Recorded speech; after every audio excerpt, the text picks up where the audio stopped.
I'll select.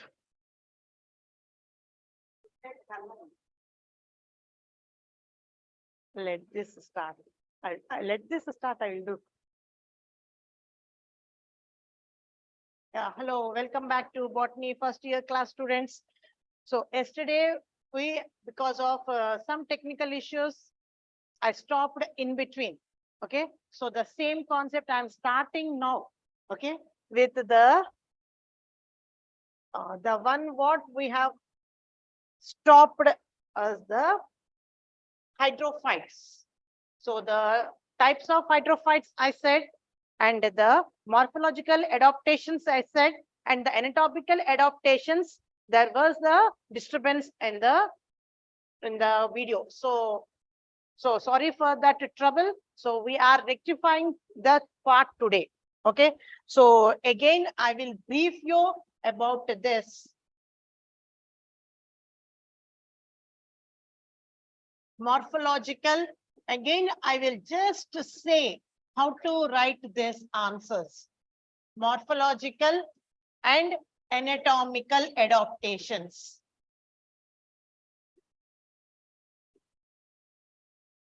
Okay, these are for hydrophytes. So first of all, when we say the hydrophytes means the plants which are growing in abundant water medium are called as the hydrophytes. So here we are taking about the morphological character. That means the external occurrence of the plant body. So the external occurrence means whenever that comes here, 3 points we need to remember. That is root, stem, and leaves. These are the 3 points what we have to write about this in the morphological adaptations. So the first comes the root. If we know the parts, how to write it, it's a very easy task for us to go with it in a very smart way. Okay, smart way presentation, what we say. Because now we are not in the starting of the 19th century, isn't it? So we have done much more development in the science. So like that only we have to learn the answers also in a technical manner. So the first comes the root. Root system is the poorly developed root system in the hydrophytes. The first one is the poorly developed root system. After that, what we have to write? In some plants, roots are completely absent. So in which plants roots are absent, we have to give the example, because in some plants we mentioned now. So in which plants roots are absent? Example, hydrilla. Example, hydrilla. Okay. Next one is the poorly developed. What is the example in this? Nymphia. Lotus. Okay. And the next comes, in some plants, root system is a very well developed root system, what we can see. Where that is very well developed root system? Amphibious plants. Well developed root system, amphibious plants. You can say only this part also, amphibious, or else you can say the example, that's up to you. The example is the Sagittaria. You can say the example, otherwise you can simply say the amphibious plants. Okay. Now comes with the next one. In the root system only, the usually root system will be having the root cap at the bottom. But in this hydrophytes, it's not seen. That means root caps are replaced with root pockets. What we have to say here? Root caps are replaced. That means instead of that, this is present. Okay. Instead of the root caps, root pockets are present. So in which plants we will see this type of root pockets? That is also very important. Root cap replaced with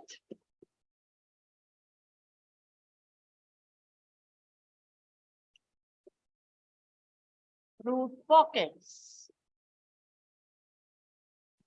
Example, Pistia.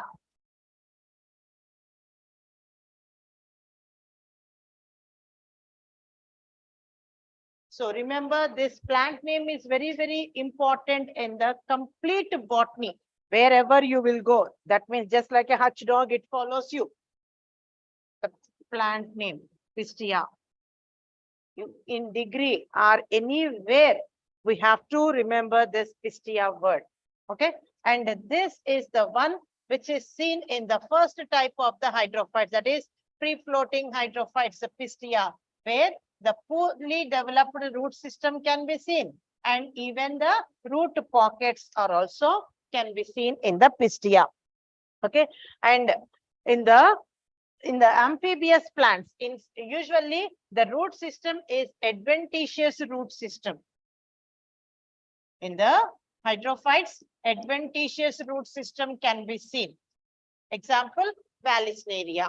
And that except the amphibious. In the amphibious plants, taproot system can be seen. Amphibious plants. All amphibious plants are having this type of taproot system. Adventitious root system only in Vallisneria.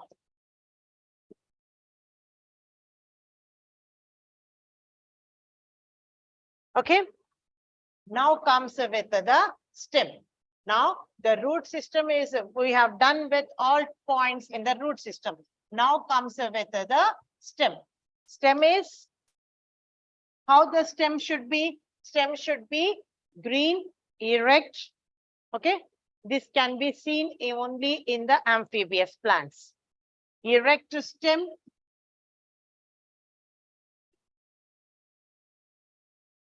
Green colored erect stem can be seen in amphibious plants. So what about the other plants? In the other plants, the stem will be showing the different types.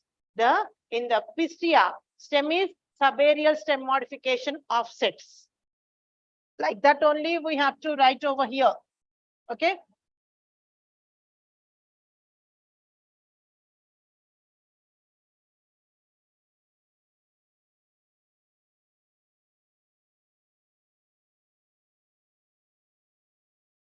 In Pistia, subaerial stem modification as offsets.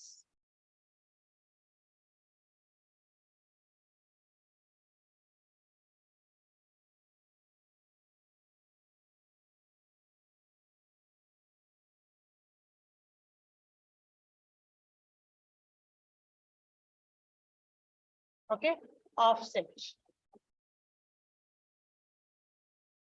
Now comes in the nymphia.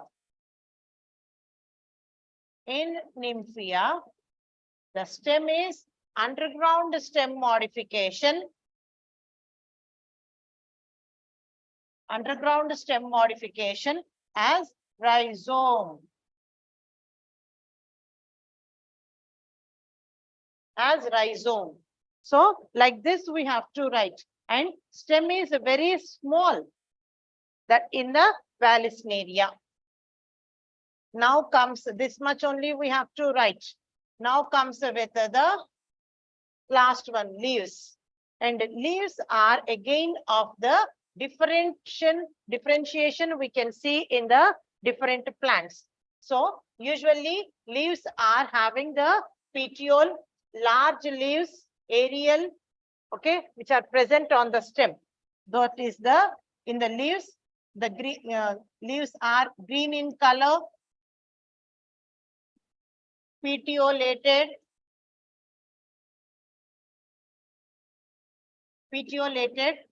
large, can be seen in the amphibious plants. Can be seen in the amphibious plants. That also above the water level. Above the water level. There only we will see like this leaves system. And in the another part, that is the plant part that is present below the water, where the leaves are dissected. The word here, what we have to use is the dissected. If you cannot use that word, then you can write it as the small leaves. But word is dissected, means reduced to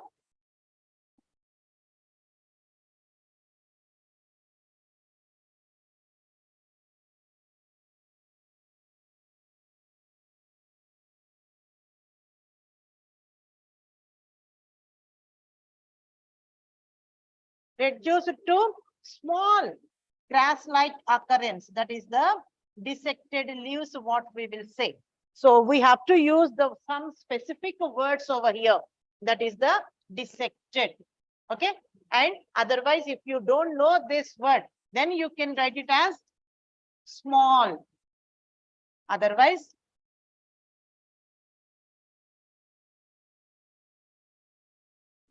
we can take it, we can write it as the needle-like. Okay, anything we can do it, but we have to write it as the how they look. Like this, they will be looking. So like this, we have to say the leaf arrangement. Leaves are dissected, small in size in the water. When the plant part is under the water, the leaves are looking like this. So this type of leaves are when same plant is having two different types of leaves, that is called as the leaf dimorphism. Leaf dimorphism. You have to use this word, no chance of skipping out. You have to. So just make a note of leaf dimorphism. Okay, that means leaves are showing two different types of occurrence in the amphibious plants. That is the leaf dimorphism. The word mandatory in the morphological adaptations, only in the morphological, don't use in the anatomical adaptations. Anatomical adaptations means internal organization of the plant body. There, the externally how it looks does not matter. How it is made internally, how the tissues arrangement, which types of tissues are there. At that time, if you are writing all these stuff, they will say that you don't know the subject and whatever you learn, you have written. So they can give only 0 marks if you have written the morphological adaptations or the anatomical adaptations, or else they will say this answer is completely wrong. Anything they can say. So don't take chances right now, where we are going for the improvement exams or else for the supply exams.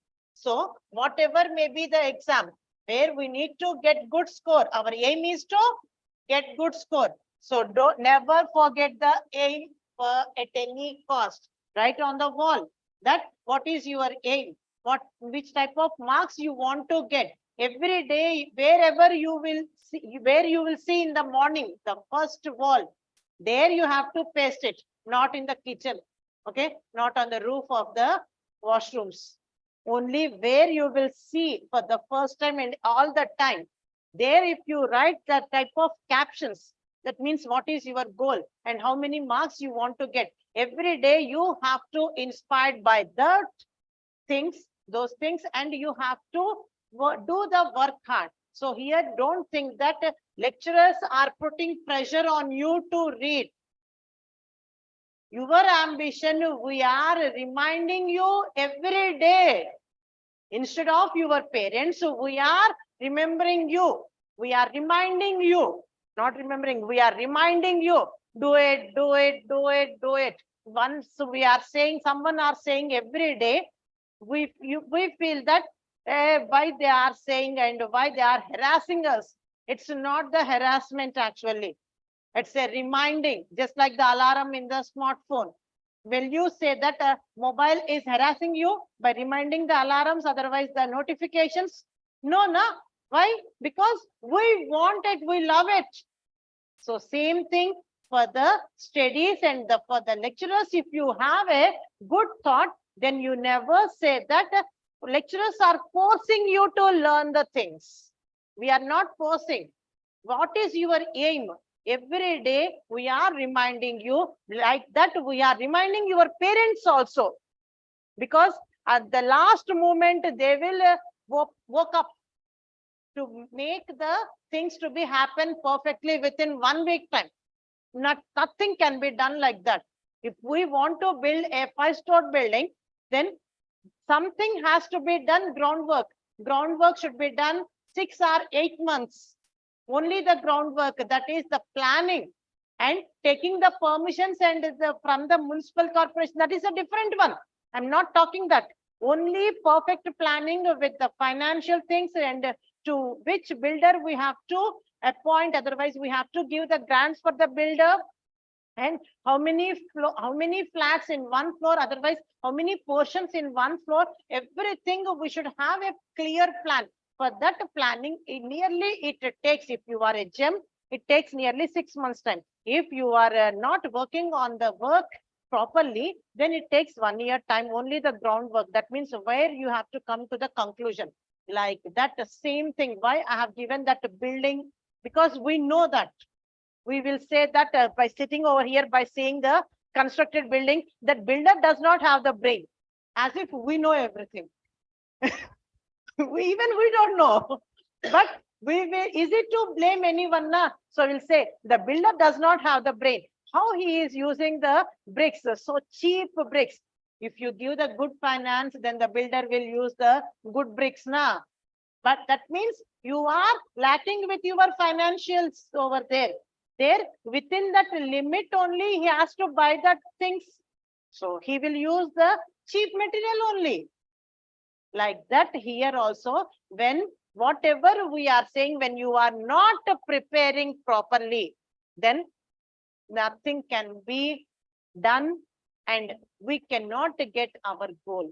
So every day we need to remember our goal, and for remembering, we need to have the reminders, always reminding, and need to work hard, do the hard work on the concepts, where you have to get the good score, neat rankings, or everything that's there in our hand, how to mold ourselves.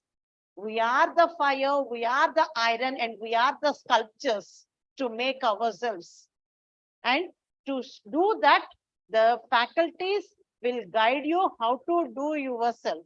Sometimes we will make you, but at last you have to do the things.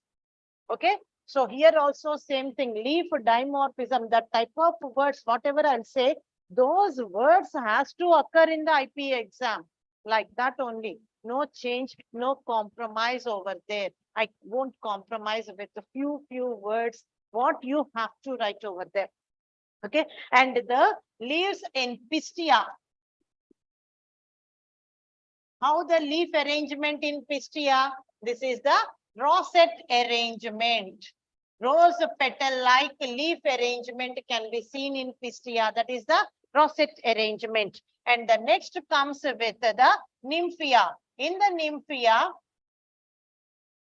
leaves are very big, large sized leaves floating on the water surface, having a thin waxy coating on their surface.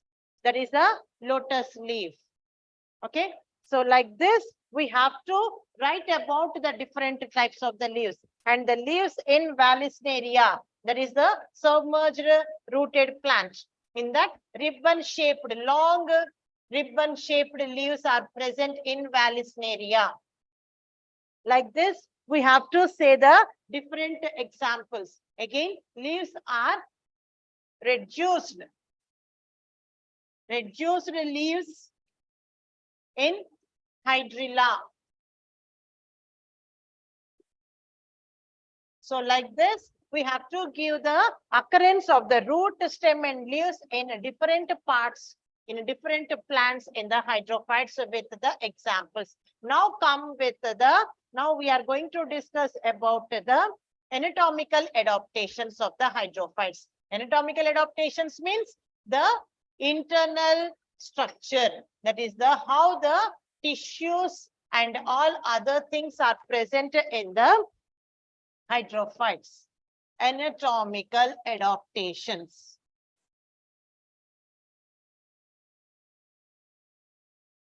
of hydrophytes. When we are saying this, we have to draw the diagram. If you know the diagram, then the answer is very, very easy for us. So first of all, I'll say the points. In this, the first one is mechanical tissues are completely absent. That's the first one, what we have to write. Mechanical tissues are absent.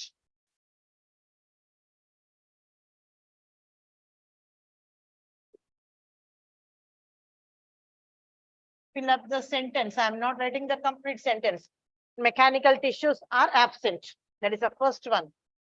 And example, pistia, nymphia, you can say. Okay. And mechanical tissues are seen in the amphibious plants. So in amphibious plants,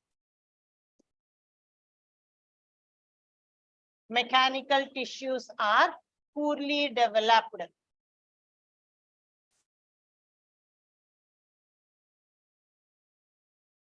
Mechanical tissues are poorly developed. This we have to say because this is the special category in the hydrophytic plants. Next comes with the, now we have to go with the other things that are there in the hydrophytes. That is the plant body. Stem is covered with a thin cuticle externally. Example, nymphia, and thick cuticle in pistia.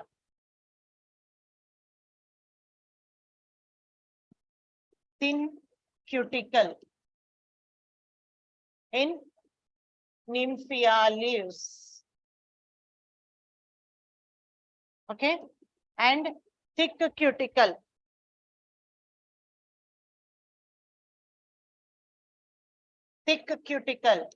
in pistia.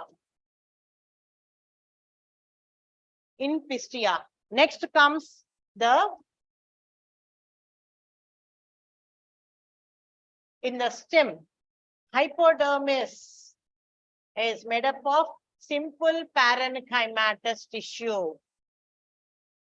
If wherever in all the plant system is present, isn't it? So in the stem, hypodermis is made up of a simple parenchymatous tissue, and complete body is filled with aerenchymatous tissue.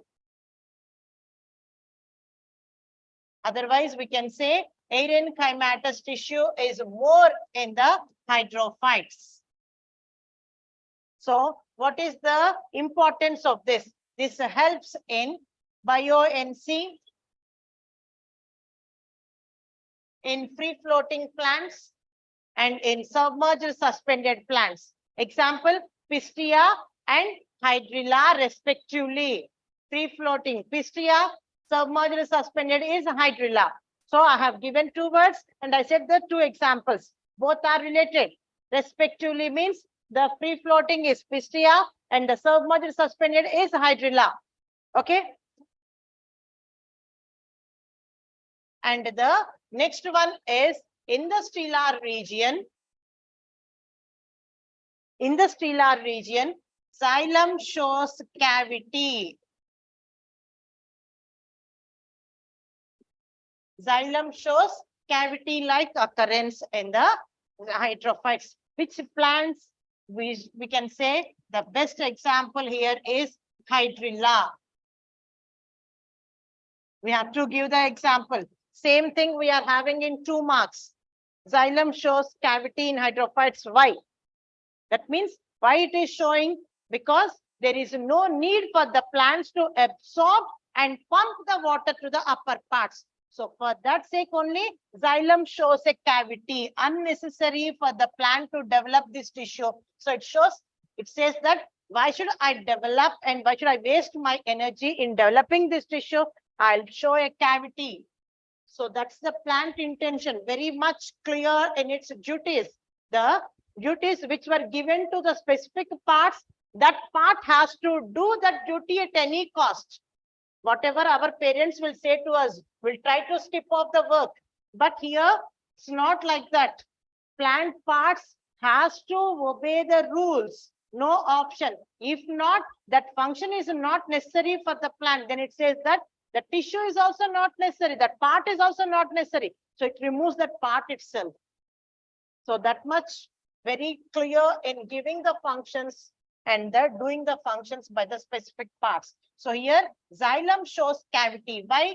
Because the plant is present continuously in the abundant water medium. So no need for the plant to absorb water and pump water. Always it is present in the water. No need of absorption again and again. So for that sake, xylem shows cavity. What you have to write in the 2 marks question for the same one? Why xylem shows cavity in the hydrophytes? Because the plant is growing in abundant water medium and always present in the water. No need of developing this xylem tissue. So it shows a cavity in the plant body. Example, hydrilla. All the plants except amphibious plants. Except amphibious plants, xylem shows cavity. In the amphibious plants, the plant part is above, 3/4 part is above the water. So they need water for doing the photosynthesis. Then it needs to pump the water by the xylem. So their xylem never shows a cavity. Okay. So the 4 marks and 2 marks altogether I am covering. Because my subject is like that. I cannot take it separately. In whenever it comes in here, I'll say and I'll continue. Okay. And next comes the diagram. How to draw the diagram and this. So here we have to draw the diagram for the Nymphia petiole. Otherwise, hydrilla stem. Take it as hydrilla stem. Because we are saying the xylem shows cavity now. So hydrilla stem TS. TS of hydrilla stem. If you know this diagram and the labeling, you can give the anatomical adaptations of the hydrophytes. First, draw the outline as a circle. Okay, exact circle. And this will be having the epidermis. Epidermal cells are simple parenchymatous rectangular shaped cells placed without intercellular spaces. And all these cells are very thin walled cells. Like this you can draw.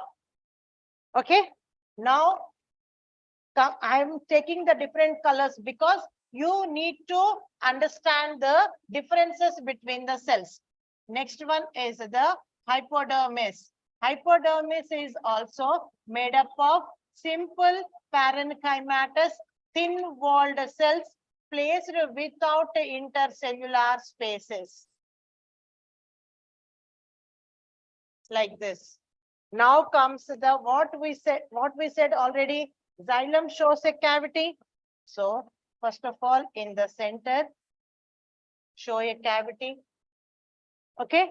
Now comes with the, and so in below this, it because here the leaves are reduced to, in the hydrilla stem, leaves are like this, now reduced leaves are present. So we cannot say the leaves are having the mesophyll tissue in them. So both characters can be seen in the hydrilla stem, leaf characters and the stem characters. Both will be done by the stem only. So here the stem, the below the hypodermis, this is completely filled up with parenchymatous tissue. Easy to draw like this, no? Everyone can draw this. You cannot say that I cannot draw this hard diagram. Very easy. Only circles. Everyone can draw. And you need to draw. No option left out. And I'm not asking that you can draw. No, you have to.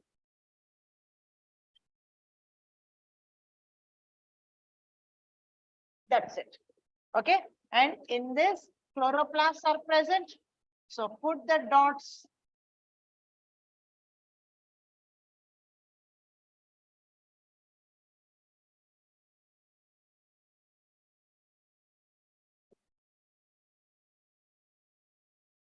And here also chloroplasts are present. Put the dots over here also, so that we can say these are the chloroplasts.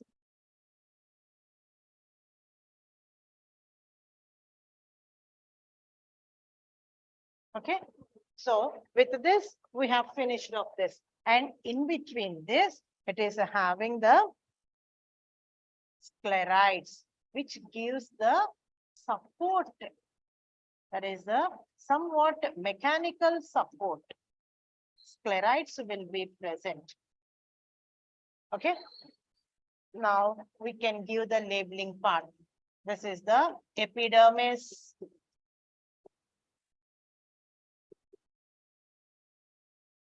Hypodermis. So when we are writing the hypodermis, never forget to write in the brackets parenchymatous, simple parenchymatous. When we are doing this, we never forget what we have to write in the theory. That is the most important one. Okay. And this is the airspace. Actually, we have to give the labeling at one corner, that is on the right side for the diagram. Here, if I will write the letters in a small font, then you cannot able to see this. So I'm giving the labeling on the left side for the diagram also. But you should not do in the final exams, because here if I write in a small letters, then I can give the labeling at on the right side itself. But now here I cannot do, because you need to see the labeling part. So I'm writing somewhat big letters. Okay. So here I'm giving the labeling. This is the parenchyma. And don't say that ma'am has given the labeling all over the diagram. Even we can give. Okay. I'm saying again and again. Should not give. And these are the sclerites. That's it. And the last one, this is the xylem cavity. That's it.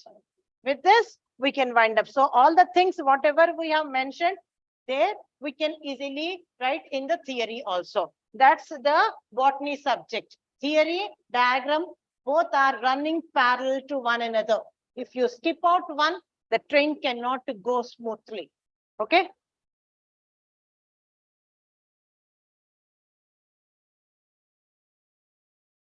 And the next one is the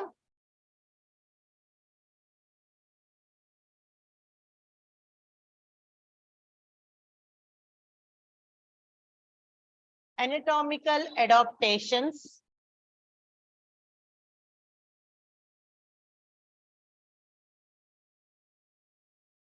Of xerophytes. What are xerophytes? Xerophytes means the plants which grow in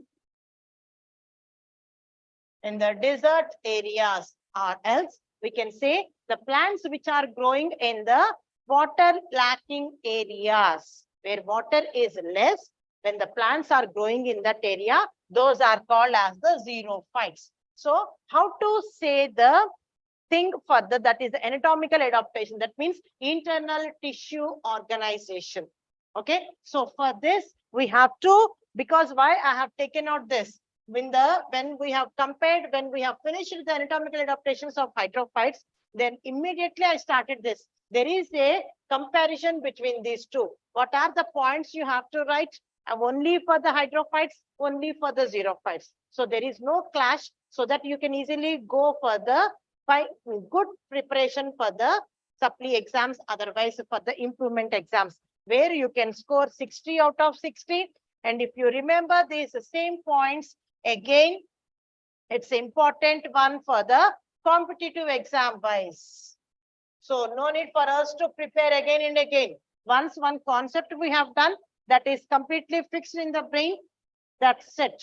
The same points we can get as it is in the competitive exam. Those who are writing the MSET, NEET, whatever the competitive exam, I can give you the assurance that based on this part, you will get a damn sure one question in the competitive exam.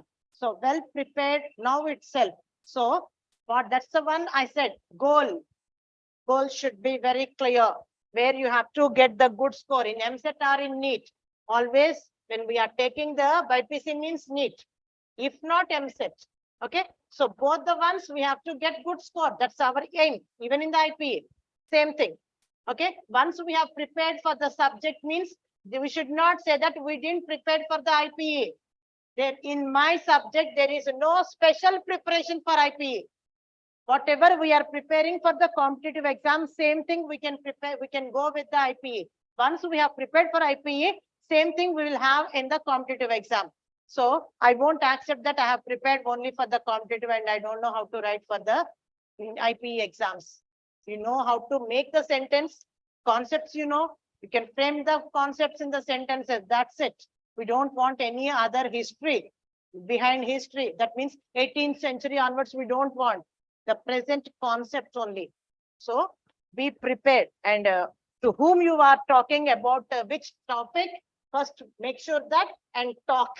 Okay, so even I'm listening with so many students that I have prepared for the competitive exam and I don't know how to write for IPA, as if we don't know English and cannot make a sentence, a small sentence. That should not be there. Okay, so here anatomical adaptations. So in this, the very first point in the anatomical adaptations are mechanical tissues are well developed in the xerophytes. What we said in the hydrophytes, mechanical tissues are poorly developed. Here, mechanical tissues are well developed. Well developed mechanical tissues are seen in the xerophytes. That's the very first sentence what we have to write. Mechanical tissues means the next point what we have to give the continuation. Okay, don't go away from this concept. Move along with this concept only. Xylem and phloem are well developed. Xylem and phloem are well developed. Same thing we have to write. Okay, in all the plants, there is no exceptional cases in the xerophytes where we will see the xylem and phloem are not developed. It has to be developed. No option left out for the plant. And the next one is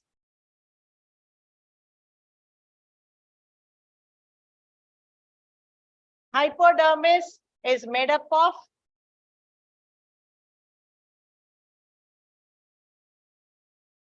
cholenchymatous. Otherwise, hypodermis is, can write cholenchymatous. Hypodermis is made up of cholenchymatous tissue.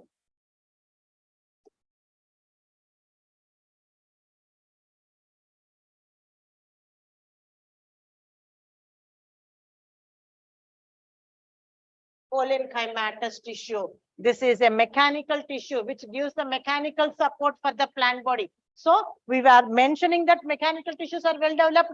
We are going in the same track, same line. We are not going out of the line, just like in the highway. Otherwise, on roads, we are having the fourth track. That is one is for the two-wheeler, another one is for the four-wheeler. That also heavy vehicles.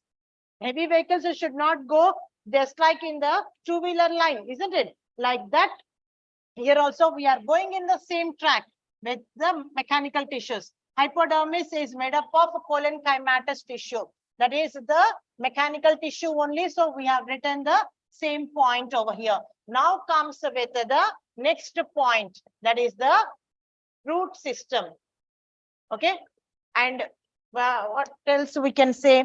One more thing. In the leaves, what we said in the hydrophytes, leaves are, the plant body is having the aerenchymatous tissue for its buoyancy, that is floating on the water surface. Here, aerenchyma is less. Aerenchymatous tissue is poorly seen, or poorly developed, or less present. Anything we can say. Okay. Aerenchymatous tissue is poorly developed. And the next one is stomatal apparatus and the cuticle. What we said in the hydrophytes. Cuticle is the thin waxy cuticle, thick waxy cuticle in the hydrophytes. See here, it is completely, the plant body is covered with thick waxy cuticle. This is to reduce rate of transpiration. Reduce rate of transpiration. And in this word has to be present. Okay. This word has to be seen in this, in the xerophytes.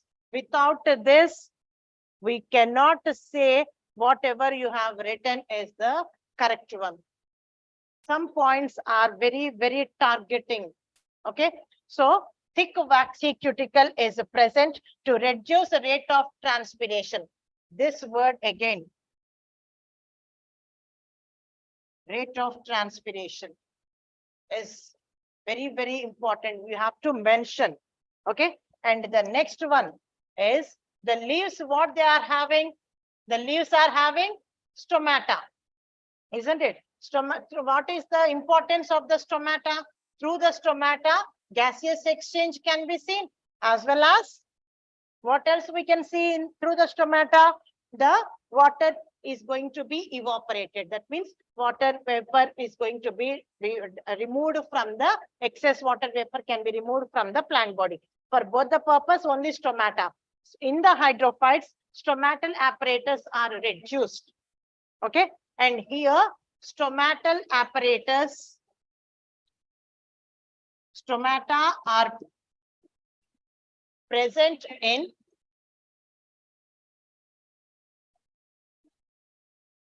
sunken type.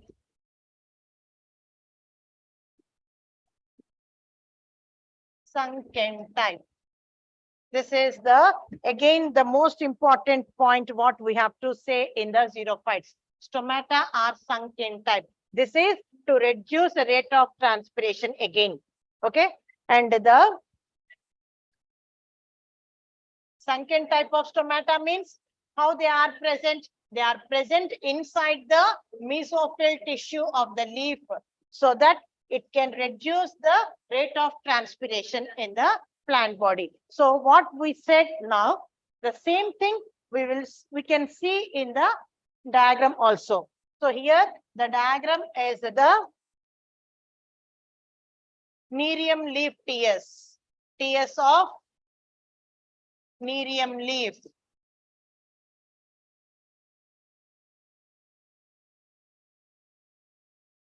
Okay.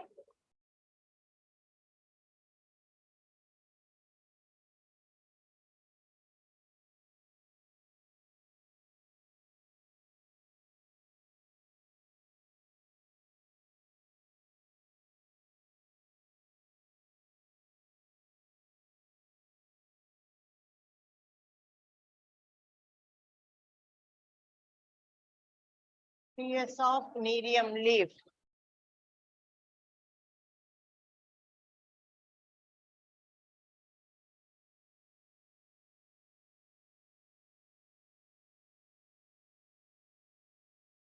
and the leaf is covered on both sides with the epidermis. So the epidermis is made up of simple parenchymatous rectangular shaped cells placed without intercellular spaces. Same words we have to use each and every time. And what I said for the microsporangial wall layer epidermis, same thing.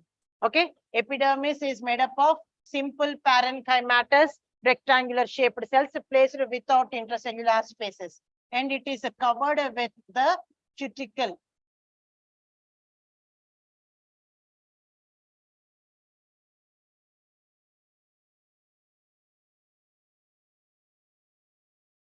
Okay, and here the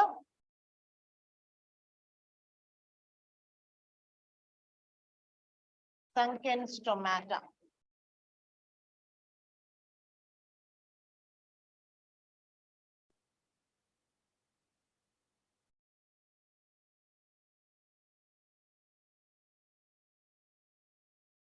I think this color is not visible, dark green. So I'm using again the light green. Otherwise, I'll make the background as white. Then good. Now you can see this color.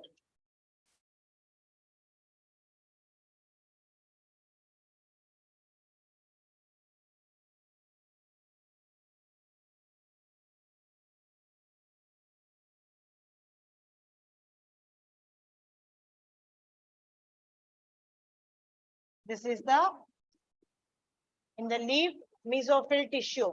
Mesophyll tissue is having again, it is made up of two types of cells. That is the parenchymatous and the palisade tissue. Spongy parenchyma and the palisade tissue. So this is the dark green colored one. Hexagonal cells are nothing but the palisade tissue, which are having the more number of the chloroplast, which is giving the dark green color for the leaf surface. Okay, and next comes the spongy parenchyma.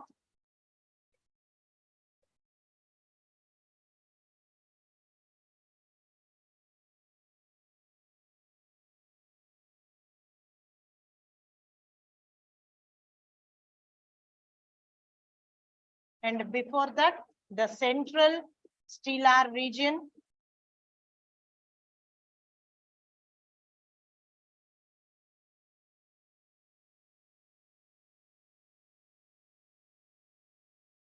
This is the xylem. Should be always a hexagonal. Next comes the phloem. It is also hexagonal and placed without intercellular spaces. Gap should not be there between the cells. If gap is there, then they won't be properly arranged and they cannot give the good support. Okay, so this is mandatory one over here.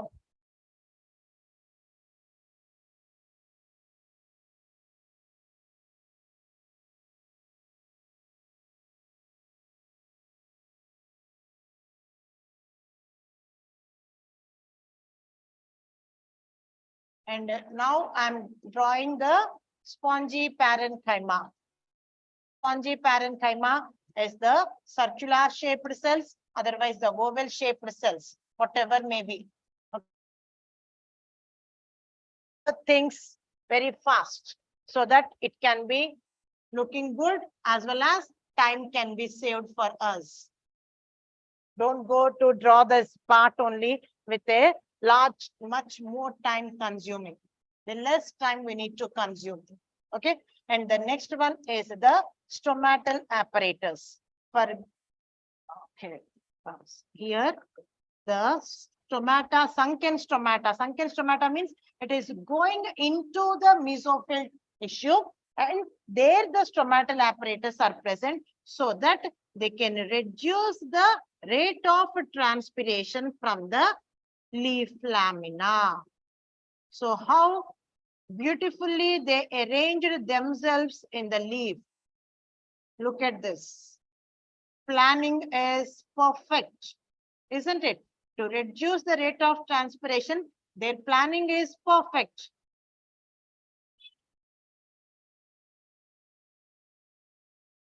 Like that. So these are the sunken stomata.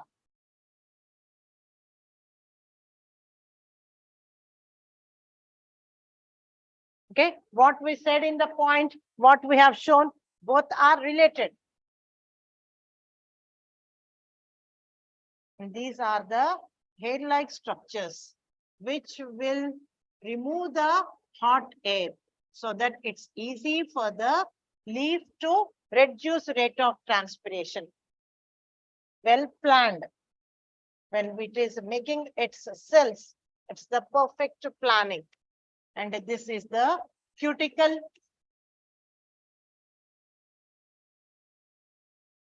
Upper epidermis.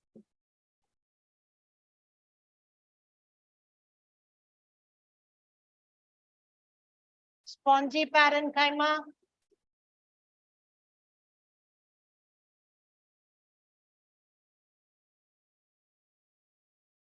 And this is the lower epidermis.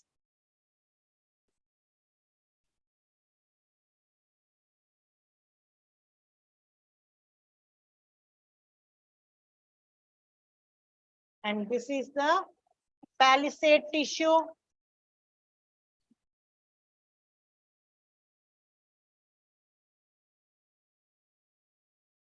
And this is xylem. This is phloem. So like this, we have to give the labeling, simple labeling, and the whatever we have given the explanation and we have shown in this also, like this we have to remember the points. If when we are remembering like this the points, it will be easy for us to go to the concept based, as well as we can easily move to the point where whatever we want to stress it out. Okay, and the other SAQs are also there in this chapter, but within 5 minutes time, I cannot complete all the other 3 SAQs. So we will stop till here only and we'll continue with the next SAQs from the 13th chapter as well as from the 12th chapter tomorrow. Okay, we are coming from the back now. So 12th chapter and the 13th chapter SAQs will continue in the next class. Stay tuned to the same channel, same time.